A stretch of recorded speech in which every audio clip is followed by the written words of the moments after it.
Muhammad Ali was invited to dine with Elvis Presley. What he did instead sparked outrage. The phone rang at exactly 9:47 p.m. in Muhammad Ali's Miami training camp. His trainer, Angelo Dundee, picked up, expecting another interview request, but the voice on the other end made him freeze. "This is Colonel Tom Parker, Elvis Presley's manager. The king wants to meet the greatest." Oi! What happened next would create one of the most controversial moments in entertainment history. And if you think you know this story, you're about to discover the shocking truth that the media buried for decades. Make sure you're subscribed, because this gets absolutely insane. It was 1973, and both men were at the peak of their fame. Elvis had just finished his legendary Aloha from Hawaii concert, watched by over 1 billion people worldwide. Muhammad Ali was preparing for his fight against Ken Norton, the man who had broken his jaw just months earlier. The invitation came through official channels. Elvis wanted to host Ali at Graceland for what he called a meeting of kings. The boxing world was buzzing. Here were two of the most famous men on earth, both known for their charisma, their controversies, and their ability to captivate audiences. Elvis, the king of rock and roll, who had revolutionized music and popular culture. Ali, the greatest, who had revolutionized boxing and social activism. The media painted it as the ultimate celebrity encounter. But Ali's response shocked everyone. Instead of accepting the golden invitation to dine with Elvis at the most famous mansion in America, he made a counter-proposal that would send shockwaves through both the entertainment and sports worlds. He invited Elvis to come to his training camp in Miami, but with one condition that made Colonel Parker's blood boil. Ali wanted Elvis to convert to Islam. The audacity of the request was staggering. Here was a boxer asking the king of rock and roll to abandon his Christian faith and embrace the religion that had transformed Ali's own life. The media erupted. Religious leaders condemned Ali. Even some of his own supporters questioned whether he had gone too far. What made it even more controversial was how Ali presented his invitation. During a press conference at his Miami gym, surrounded by reporters and cameras, Ali stood up and delivered what many would later call one of the most provocative speeches of his career.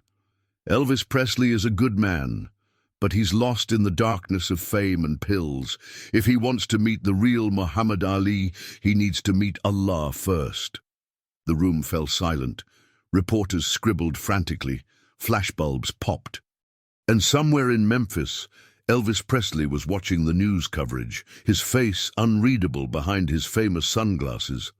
If you're as shocked as I was when I first discovered this story, smash that subscribe button and let me know in the comments what you think Ali was really trying to accomplish, because this is just the beginning, and what Elvis did next will blow your mind. Elvis received the news while sitting in the jungle room at Graceland, surrounded by his usual entourage. According to Jerry Schilling, one of Elvis's closest friends who was present that day, the king's reaction was unlike anything they had ever seen. He didn't explode in anger as many expected. Instead, he sat in complete silence for nearly 10 minutes, staring at the television screen that had just broadcast Ali's challenge. "You know what, Jerry?" Elvis finally said, his voice barely above a whisper.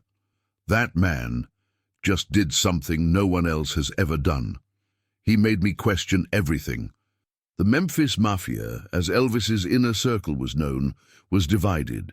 Some, like Red West, thought Ali had crossed a line and disrespected their boss. Others, particularly those who had watched Elvis struggle with prescription drugs and the pressures of fame, wondered if the boxer might actually have a point. Colonel Parker was furious. He saw Ali's invitation as a publicity stunt designed to embarrass Elvis and steal headlines. "That boxer is trying to make you look like a fool, Elvis," Parker reportedly told his client. "You don't negotiate with people who insult your faith." But Elvis surprised everyone. Instead of dismissing Ali's challenge, he began asking questions. He wanted to know about Islam, about Ali's conversion, about the discipline and structure that the religion had brought to the boxer's life. He even asked his spiritual advisor, Larry Geller, to research Islamic teachings. The transformation was subtle but noticeable. Elvis began reading books about different religions. He started questioning the path his life had taken. Friends noticed he was taking fewer pills, spending more time in meditation, and talking about wanting to find real meaning beyond the glitter and gold of his career.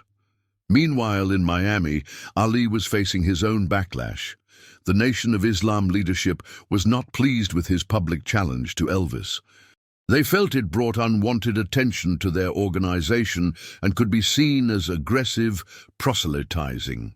Herbert Muhammad, Ali's manager and son of Nation of Islam leader Elijah Muhammad, had several heated conversations with the boxer about his approach. "You can't force faith on people, Muhammad," Herbert told him during one particularly tense meeting, "even if your intentions are pure." But Ali was convinced he was doing the right thing. In his mind, Elvis was a man drowning in the excesses of fame, just as Ali himself had once been lost before finding his faith. He saw the invitation not as an insult, but as a lifeline. The media coverage intensified. Religious leaders from both Christian and Islamic communities weighed in. Some praised Ali for his boldness, others condemned him for what they saw as religious arrogance. The story dominated headlines for weeks, overshadowing both men's professional achievements. And then, just when it seemed the controversy couldn't get any bigger, Elvis made a decision that shocked the world. On a humid Tuesday morning in August, a black Cadillac with Tennessee plates pulled up to Muhammad Ali's training camp in Miami. The windows were tinted so dark that no one could see inside, but word spread quickly through the gym that someone important had arrived. Ali was in the middle of his morning workout, hitting the heavy bag with his characteristic rhythm and power, when his trainer, Angelo Dundee, tapped him on the shoulder. "Champ," Dundee whispered, "you're not going to believe who just walked through that door." Ali turned around, and there he was. Elvis Presley, wearing a simple white shirt and dark sunglasses, standing in the doorway of the gym like he belonged there. The entire training camp fell silent. Boxers stopped mid-punch. Trainers froze with towels in their hands. Even the sound of the speed bag seemed to fade away. Elvis had come alone, against the advice of Colonel Parker and his entire security team. He had driven through the night from Memphis, stopping only for gas and coffee, determined to face Ali's challenge head-on. But what he said next surprised everyone, including Ali himself. "I'm not here to convert to Islam," Elvis announced, his voice carrying that familiar Memphis drawl that had made him famous. "But I am here to understand why a man would risk everything to follow his faith." The conversation that followed lasted for 6 hours. They sat in Ali's private office, away from the cameras and reporters who had gathered outside the gym. No recordings were made, no notes were taken. The only witnesses were Ali's wife Belinda and Elvis's spiritual advisor Larry Geller, who had secretly followed Elvis to Miami, worried about his mental state. According to Belinda Ali, who years later would describe that day as one of the most profound conversations I ever witnessed, the two men talked about everything: fame, faith, responsibility, the burden of being symbols rather than just human beings. Elvis spoke candidly about his struggles with prescription drugs, his feelings of emptiness despite having everything money could buy. Ali shared his own journey from Cassius Clay to Muhammad Ali, the price he had paid for his convictions, the years of exile from boxing. "You know what's funny, Muhammad?" Elvis said at one point. "We're both prisoners of our own success. The difference is you found a key to your cell." Ali's response was characteristic of his wisdom and compassion. "Brother, the key isn't Islam or Christianity or any religion. The key is believing in something bigger than yourself and having the courage to live by it, even when the whole world tells you you're wrong." The breakthrough moment came when Elvis asked Ali to teach him how to pray the Islamic way, not because he wanted to convert, but because he wanted to understand the discipline and focus that prayer brought to Ali's life. They knelt together on prayer rugs in Ali's office, Elvis following Ali's movements, both men finding a moment of peace away from the chaos of their public lives. When they emerged from the office, something had changed. The tension that had surrounded their meeting was gone, replaced by a mutual respect that was evident to everyone present. They sparred lightly in the ring, Elvis surprisingly quick and coordinated for someone with no boxing training. They shared a meal of simple food, rice, vegetables, and fruit, talking and laughing like old friends. But the most shocking moment was yet to come. As the sun began to set over Miami, Elvis made an announcement that would redefine both men's legacies forever. Standing in front of the assembled media outside Ali's training camp, with Muhammad Ali beside him, Elvis delivered a speech that no one saw coming.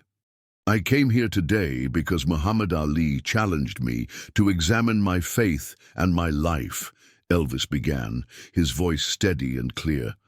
"I'm not converting to Islam, but I am converting to something more important: authenticity." What Elvis revealed next sent shockwaves through the entertainment industry. He announced that he was canceling his upcoming Las Vegas residency, worth millions of dollars, to enter a rehabilitation program for his prescription drug addiction. He was going to take a year away from performing to focus on his health, his spirituality, and his relationship with his daughter, Lisa Marie. "Muhammad showed me that real courage isn't about entertaining crowds or winning fights," Elvis continued. "Real courage is about facing the truth about yourself and having the strength to change." The crowd was stunned. Colonel Parker, who had arrived in Miami after discovering Elvis's whereabouts, stood at the back of the crowd with his face red with anger. This was not the outcome he had expected or wanted. But Ali's reaction was the most surprising of all.